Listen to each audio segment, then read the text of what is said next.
Yeah, what's going on? It's your boy Calc Knowledge, Uptown DC representative, here with Dirty Glove Bastard, and I just jumped off the porch. And I'm just chilling in the crib. You know I got my feet up, squad based on loyalty. How can they All right, so we got Calc Knowledge off the porch with us today, man. Yes, sir. Yes, sir. How you feeling, man? I'm feeling good. Feeling good. Early morning too. Early morning. Yeah, you should be used to the early Yeah. mornings, right? You're right. Nah, I appreciate you coming by today, man. All right, so you grew up in DC, man. What was that like? What was your childhood? What were you into before? I was really into sports growing up. I was outside every day in the neighborhood like any other kid, but I primarily liked sports, so that was kind of my way out. So, catch me on the court, in the alley playing football, but still hanging with the fellas every day. Okay. Yeah. And Typical DC stuff. Yeah, and you went to Virginia Tech, right? Yes, sir. Shout out to the Hokies for sure. So you played for Beamer? Yeah. Okay. My last year was when he retired. So, oh, really? Two GOATs left at the same time, yeah. So what position were you playing? I played tight end up until my last year, and I moved to offensive line. I felt like it would have been a pretty big switch, though. Well, I was a heavy tight end, though. I was primarily used for blocking, so it wasn't that big of a transition, and it was easier because I was quicker on my feet. So, they talked me into switching positions. Okay. So how would you describe your college experience as an athlete, man? I loved college. I know a lot of people, they think college is a scam, or that even you may not want to go to, or they try to say that you shouldn't go to college, but I think that college, it really helped me. I think that as an athlete, you have to understand that it's bigger than the sport. So a lot of people go to college and they think that it's just about the sport, but you have to network and just utilize all the resources that you have, and you should be set for life. You should be, but everyone don't think of it like that. They just, tunnel vision on the sport. But once you understand that it's bigger than the sport, you should be set for life. So I enjoy college. I miss college. Just being around the fellas, being around the campus. And when you're an athlete, you get that love that you may not get elsewhere. Oh, yeah. Everybody on the team gets that love. Like, you're like a star. So, especially in a small town like Virginia Tech, it's only it's a town, people live there, but it's football. That's what everybody goes to Blacksburg for, football. Yeah. What'd you get your degree in? So I have two bachelors. I have one in human development and one in sociology. Okay. So I graduated, walked across that stage twice. Nice. So, yeah. Congrats, man. Appreciate it. And you were going viral in college, right? Yeah. So I started making Calknowledge skits on Instagram. This one, Instagram was 15 seconds. So wow. I actually started during training camp. We used to have meetings where Beamer will come and talk after practice and let us know what we did right, what we did wrong, before we break off into our individual meetings. And so I would go down a little earlier because everybody wasn't social. So some people would leave dinner early and just go sit in the room until Beamer comes in, maybe 20, 30 minutes early. So I started to go down earlier, and I was talk at the podium as if I'm Beamer, but I would give street codes and street laws. That's what I used to refer to them as. And, it started with a couple players in there, then more and more people started to come, and that's when the Calc Knowledge came. At first, I was just going by Calc. All the coaches calling me Calc, my teammates. And one day, my teammate, he saw me at dinner. He was like, "You got that Calc Knowledge for us today?" There it goes, stuck. It stuck like that. And then I took that to social media, and it just picked up crazy. More so on Twitter than Instagram, but it was crazy. Like, I was getting hundreds of thousands of retweets on Twitter, yeah. And then even my campus presence just skyrocketed. Like, I can go to a club, bar, like, people, Calc Knowledge, even if I go back today, like, everyone knows Calc Knowledge. Like, the presence is beyond the sport, like, beyond football. Yeah. Now, granted, I'm big, so they know I played football, but they knew me from more than just football. Yeah. And then I also, I made the Today Show by... oh, really? Yeah, so I was purchasing people's meals. I used to eat out a lot, like every day, twice a day. So one day I was in Chipotle, and somebody was behind me, and he asked me, I think the dude at the register, he said they were out of something, and the dude behind me asked me, what did he say? And then I don't know why I bought his food. I bought his food. I said, "You just gotta take a selfie with me." Took a selfie. I put it on Twitter, Instagram, and I hashtagged it, "Catch me if you can." I said, "I'm gonna buy people's meals for a week straight if you see me out." So every day somebody saw me out, they'll say something, just take a selfie with me. I remember one Friday night I went to Walmart like midnight. Me and my teammate went like midnight, and 2 young ladies saw me, and I bought their stuff from Walmart, and they took the selfie with me, and it just started to go viral. One day I came in from practice, and I had a ton of notifications on my phone. ESPN had picked it up. Oh, wow. Today Show did an article. It just went crazy. And they played at halftime during the game. Like, they did a whole interview. It was crazy. Oh, that's dope right there. Yeah, definitely. Definitely. Doing something positive and going Yeah, viral, definitely trying to change the world. Yeah. So what did you do after college? So after college, I stayed a year at Virginia Tech, well, in the town, to try to figure out what exactly I wanted to do. I did go to the CFL briefly, but throughout the process towards the end of my college career, I realized I didn't really have the love for the game anymore. So when I went to the CFL, that's when I was like, yeah, I really don't love it. And after that point, you have to love it to, you know, do it every day for a living type of thing. Yeah, it's like a lifestyle. Yeah, it's a lifestyle, exactly. And I was the youngest person there. Everyone else was older, you know, families, and just basically trying to get back to the NFL. Yeah. So I was like, you know what, I don't really love it, and I don't even want to play with it because I don't love it. As an adult, I feel like you have to do what you love. So I started substituting in Blacksburg. And then from there, I moved to Atlanta, and I became a teacher here. Okay. So that's, you know, kind of what I did after college. And that's what I'm still a teacher today, so. What grade do you teach? I teach elementary, PE, and art currently. Okay. The last 3 years I was teaching middle school. Yeah. So, yeah. So what's that like, man? I'm sure you get kids from every different, you know, lifestyle, from every culture. Is it easy to maintain? It's different, especially coming from substituting in Blacksburg. It's different. The culture's different. Yeah. But it's not too hard because my middle school, it was terrible. So it wasn't going to get any worse. So I'm used to the worst. So they're good. I like them. Definitely enjoy, you know, being able to make a difference, being more hands-on with them, because that's what the whole Calknowledge brand is about, making a difference. So I like it. Now, the elementary is different. It's my first year elementary. You know, they're younger, so the attention span is shorter. But I definitely like it. And they listen to the music, the middle schoolers. I used to have debates with them, you know, at lunch, and if they come in my room and things like that, we'll break down lyrics. So they'll say their favorite rapper's lyrics, and I'll say mine. They'll be like, you know what? You kind of fire. They say fire, you know, they say fire. You kind of fire, Mr. Redmond. So it's cool. So how'd you get into making music? How long has it been now? So it's been about 2.5 years. Okay. So from my skits, my Calknowledge skits, it was inspirational, motivational skits with comedy in it. So I basically took that and just put it on a beat, because I realized that a lot of kids, they really take to what they hear. So I was like, okay, let me think of another way that I can get through to the kids. So I began making the music.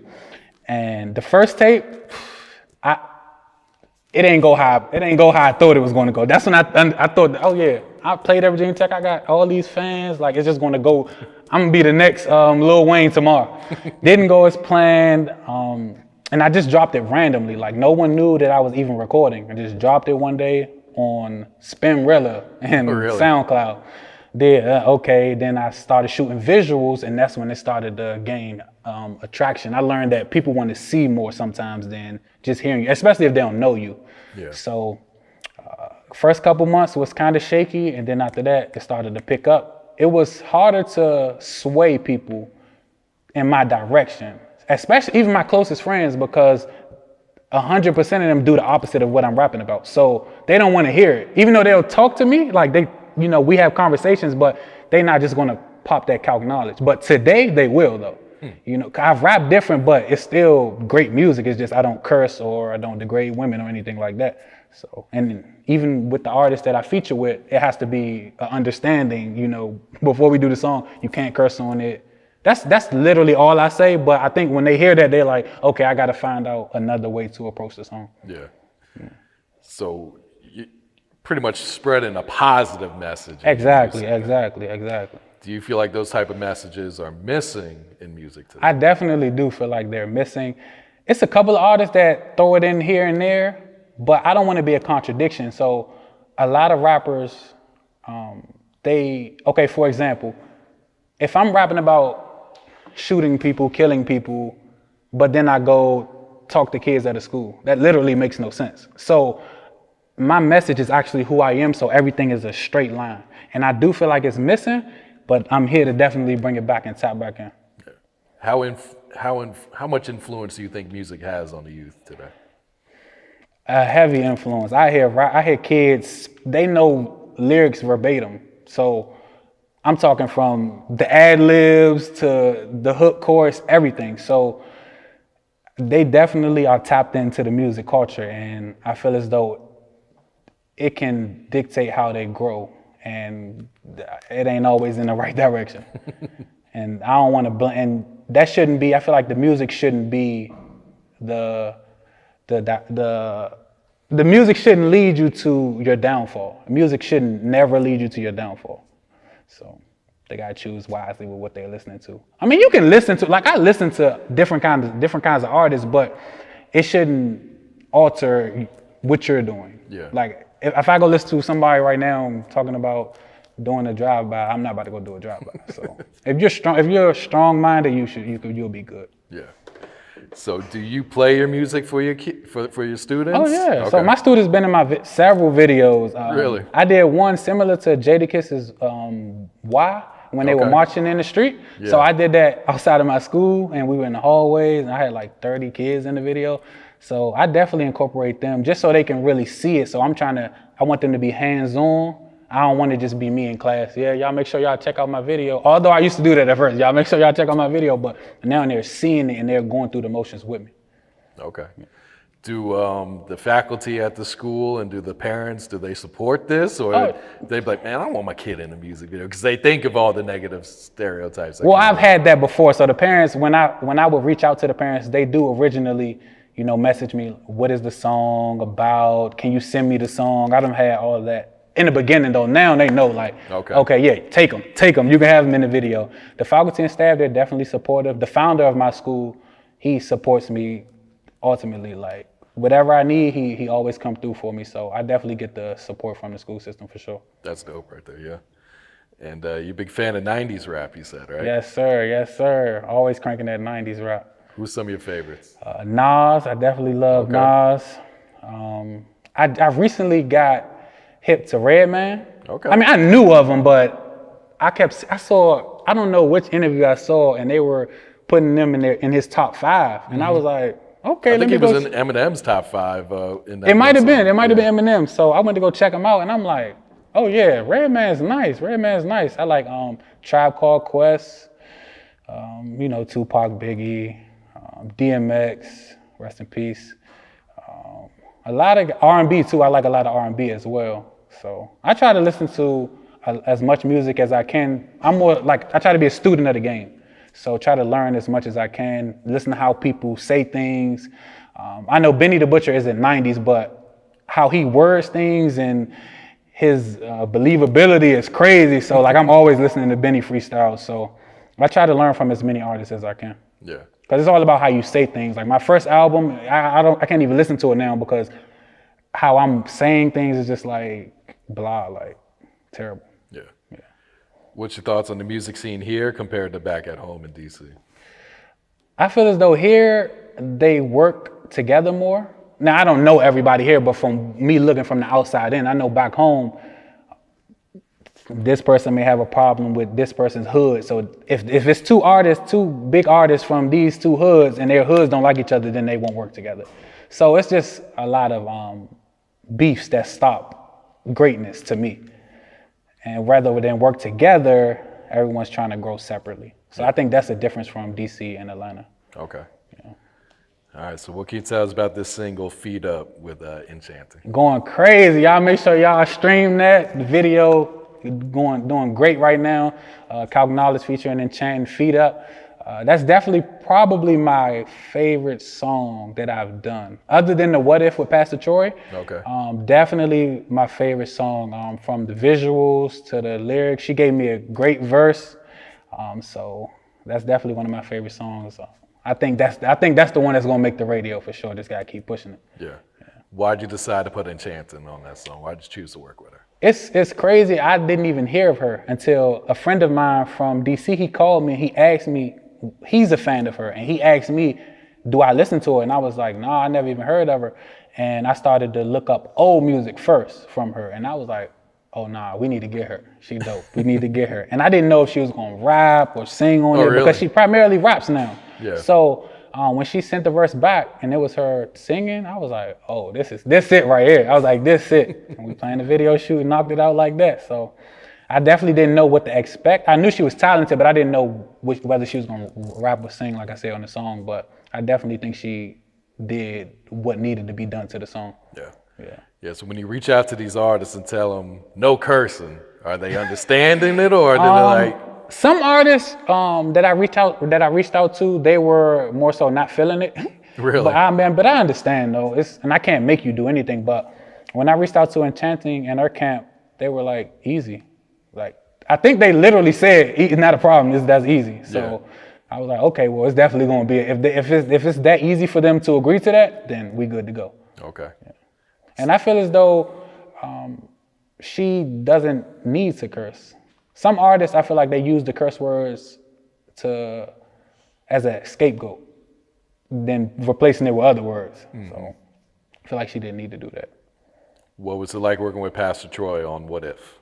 That was a good experience. So while he was writing the song, I'm sitting with him while he's writing the song. Okay. And it's his how he writes song is crazy. So one, he had the notepad. So I never seen nobody write the note in the notepad. I'm used to writing on my phone. So he's playing the song over and over. We're in his studio, writing the lyrics over and over. But he's having a full conversation with me while he's writing the song. Really? So I'm like, I need total focus. I don't want nobody talking to me, nothing while I'm writing the song. And when he said, okay, I'm gonna go record it.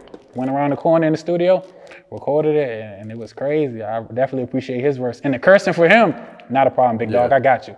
And he just has a lot of respect. Like just talking to him, this is my first time working with him, and he just has a lot of respect. And he was giving me game on, how to approach certain things, just from like an older person standpoint type of thing. Yeah. And it was crazy. He remembered me. I met him in LA like 5 years ago at an airport. Me and my teammate, we went for spring break, and we missed our flight. So this is how God worked. We missed our flight because the LA traffic is crazy. So we missed our flight, and we were just waiting in the airport for 7 hours to the next flight.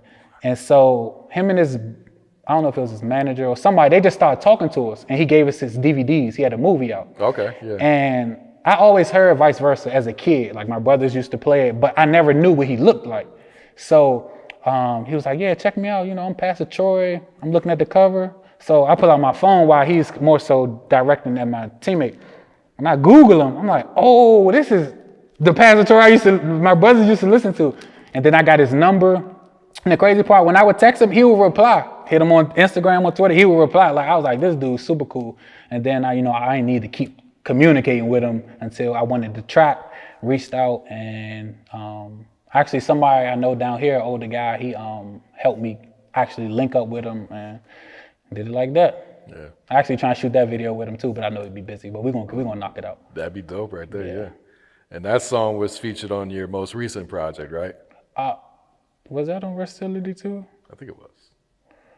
It might have been. I'm not sure if that was on Versatility. Oh yeah, it was. Okay, yeah, it was. Yeah, it definitely was on my most recent project, yeah. So what can you tell us about that project? What was it like creating that? So the Versatility concept is me working with, so it's a lot of features on both Versatilities. Mm-hmm. It's me collabing with artists who do different things than me on the track. So maybe a singer, maybe someone who talks about X, someone who talks about Y, and just trying to show my versatility that I can adapt to any type of artist. So that's where the concept comes from. Versatility 2 definitely was my favorite project, not just because it's my most recent, but I feel as though the features on the tape were all great. Yeah. So shout out to those guys on the tape.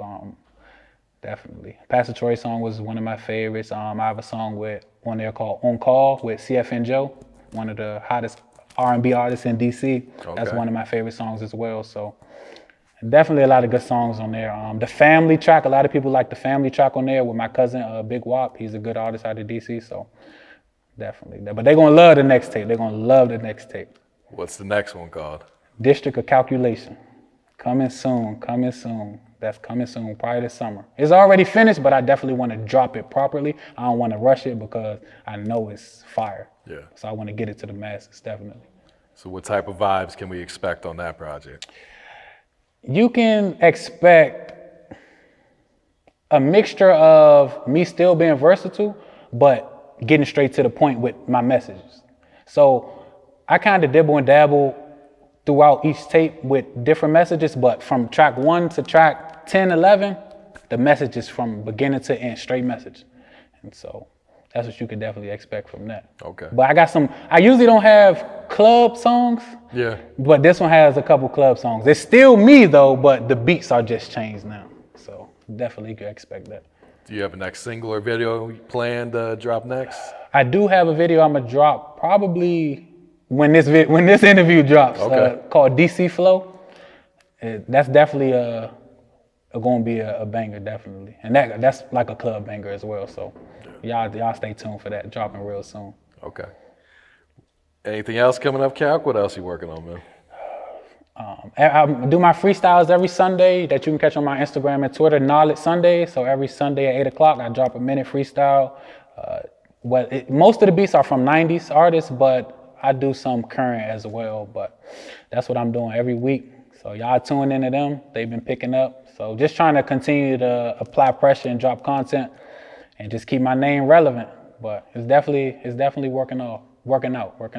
Okay. Any last words or shout outs before we wrap it up here today? Man, shout out to the whole DC. Make sure y'all follow me at Calknowledge on everything, Twitter, Instagram, Snapchat, Facebook, every TikTok. I'm getting my TikTok lit now. Y'all make sure y'all tune into that. Yeah. And now just chillin' in the crib. You know I got my feet up. Squad based on loyalty. How can they defeat us? We sent them prayers up.